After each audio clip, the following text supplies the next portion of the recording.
Hey guys, welcome back to the SaaS Base Pro. Today we will show you how to connect Claude AI to Roblox Studio. First, download and install both Roblox Studio and Claude Desktop. The desktop, not the browser version, from their official website.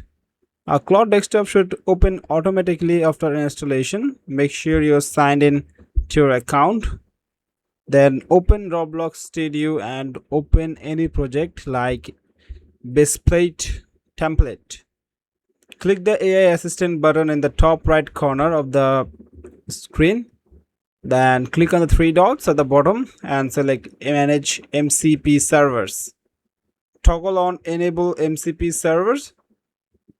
Expand setup instructions and copy the JSON configuration code shown there. Now open the Claude Desktop app. Click the three-line menu in the top left corner, then go to the file, then click on settings. Once settings load, click the developer tab, then click edit config.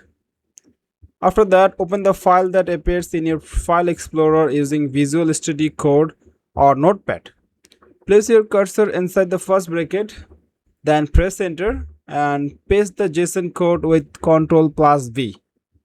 If there are any syntax or formatting errors in the code, you can ask ChatGPT for help.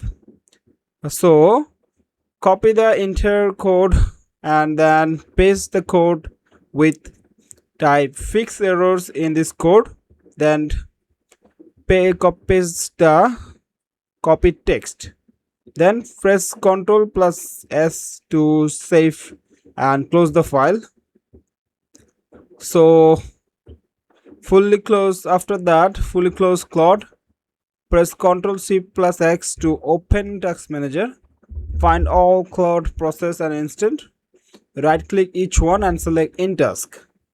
Reopen Claude from the Windows search bar. Similarly, close Windows My Roblox Studio, then reopen it and return to your project.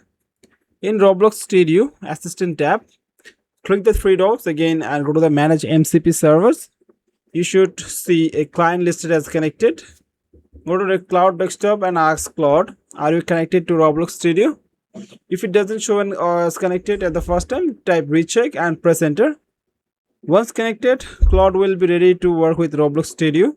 You can now prompt Claude with something like add a red brick to my project. If Claude asks for permissions, like always allow, and it will add the change to your Roblox Studio project. And that's it guys. Thanks for watching and stay tuned.